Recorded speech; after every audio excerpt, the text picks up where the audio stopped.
Thanks, Nitin. I think that was a wonderful overview of what is going to come in the course, because we're going to have all these topics covered individually, and it's, can I have my slides?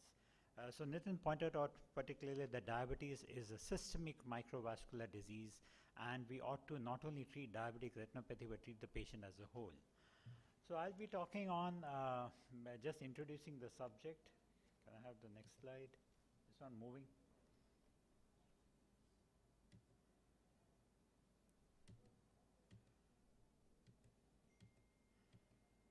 So I have a galaxy of masters in our field. Professor Atul Kumar, who is chief of RP Center, would be talking on anti-VEGFs. Professor Vishali Gupta would be talking on how steroids impact diabetic retinopathy. Manish Nagpal, you have always seen his beautiful videos. He'll be talking on vitrectomy and DME and diabetic retinopathy.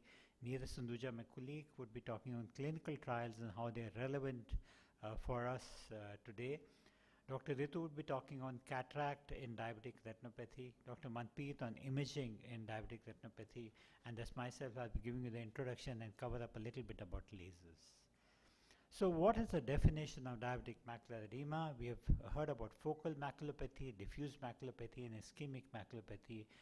These terms are relevant, but and we also have heard about and learned during our post-graduation about what are the three important factors to diagnose clinically significant macular edema. But the definition of DME has now become so useful and simple that you either have a center involving diabetic maculopathy, or you have a center involving, or you have a non-center involving diabetic macular edema. Now this definition also helps us in deciding how do we go about treating diabetic macular edema. A center involving diabetic macular edema you treat with anti-VEGFs or intravitreal injections, while a non-center involving diabetic macular edema you treat by the ETTRS protocol and do laser photocoagulation. So these are the various further subdivisions of the macula, which has helped us because all of us use OCT so regularly, so we can actually pinpoint where exactly the diabetic macular edema is located, and then on a time span follow this particular diabetic macular edema, how it is increasing or reducing. A little bit about the basics of pathogenesis. So we know that in diabetes there is an occlusion occurring, there is leakage happening, and there is formation of microaneurysms. There is, because of the leakage, there is deposition of exudates within the extracellular space. There is leakage, and from the microaneurysms there is also bleeding which happens within the extracellular space, so we get numerous retinal hemorrhages, and depending upon the layer of the retina where these hemorrhages or exudates are located, they take a particular shape. Because of occlusion of vessels, there is formation of capillary non-perfusion and hence ischemia, formation of vascular endothelial growth factor, which is responsible for proliferation. Now there are other biochemical markers which are involved in diabetic macular edema and in diabetic retinopathy. These are the leukocyte adhesion, the advanced glycation end products, protein kinase C, and various other products which are important for the regulation of progression of diabetic retinopathy and diabetic macular edema. Dr. Vishali, can you join us on the dais, please?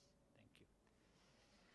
So diabetic retinopathy pathophysiology, the main driving force is hyperglycemia. And there are other products which are involved, like the oxidative stress, the advanced glycation end products, the PKC activation, and inflammation, which is an important factor for steroids. Now lasers, they affect the retinal ischemia, so you block the retinal ischemia by doing photocoagulation. Then you have a reduction of inflammation, which is done by steroids. Then you have anti-VEGFs, which basically block the vascular and endothelial factor. And then you have other agents which are used to some extent, and this entire pathway should be known by us when we are planning to treat patients of diabetic retinopathy.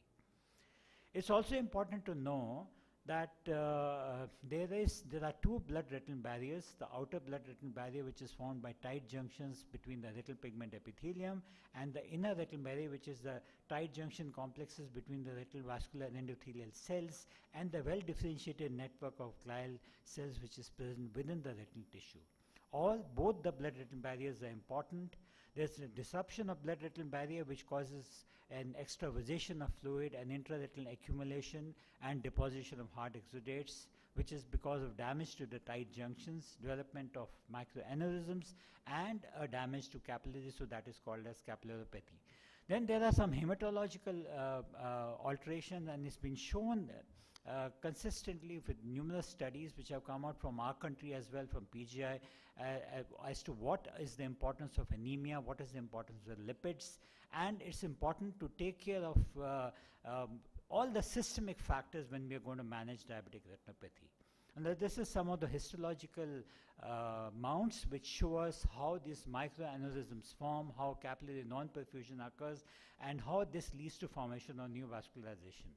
Why there should be an algorithmic approach to management of diabetic retinopathy? That is because there are multitude of treatments available. There are uncertainties regarding what treatment to start, how to select, and how to pursue this treatment.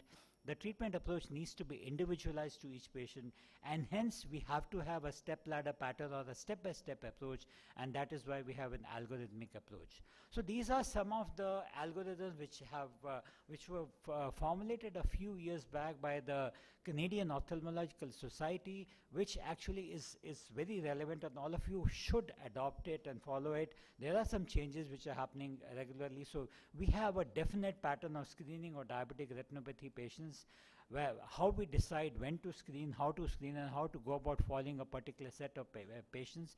And this particular guideline, which is a European expert panel algorithm for treatment of diabetic macular edema, is based upon the DRCR.net classification of a center involving DME versus an extracellular or an extra foveal diabetic macular edema. So patients who have an extra foveal involvement, you basically laser them. If you have a foveal involvement or you have a central involvement, you treat them with anti-VEGF. And Professor Atul and Dr. Vishali would be covering intravitreal injections for these patients.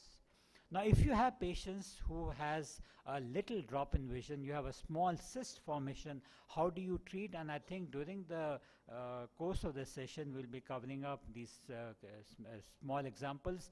And here, if you have a patient who has a microaneurysm which is leaking, which is away from the fovea, causing hard exudation and edema which is formed away from the center, it is quite safe enough to do laser in these patients, and these patients do actually very well. Then there's a defined algorithm for treatment of proliferative diabetic retinopathy, and in cases of pregnancy, it's very important that we don't use anti-VEGFs in these cases. Patients with DME in pregnancy should be treated either with laser if they have to be treated, and maybe with steroids, but no anti-VEGFs at all. Now, I'll briefly touch upon laser photocoagulation. Basically, this is how we used to treat our patients, which has changed now by the intervention of anti-VEGFs and the availability of OCT. So these are images which are prior to 2004, where we went very close to the fovea and did get good results in our patients by lasering them. And this is how the world has changed from the 80s till today, how different agents were introduced, and how modifications have occurred over a period of time. It's also important that we treat, and these are some slides which I've borrowed from Dr. Mangat, of the importance of metabolic control. You can see here, this is the patient which was pre-operatively in the right eye, the left eye, and this is the situation of the patient post-treatment about 6 months later, how beautifully the macular edema has dissolved, and this patient had refused any intervention, was just controlled metabolically. So that is the importance of metabolic control. For paucity of time, I'll just rush through this part. And this patient actually was first seen in the clinic, did not know that patient was diabetic, was sent to nephrology, put on dialysis. 8 months later, the macular architecture had been restored significantly. So these are some of the guidelines by the American Diabetic Association. This is how we used to laser our patients. We also used to laser our patients by a grid photocoagulation, and this we still do for patients who have an extra foveal edema which is not involving the fovea at all.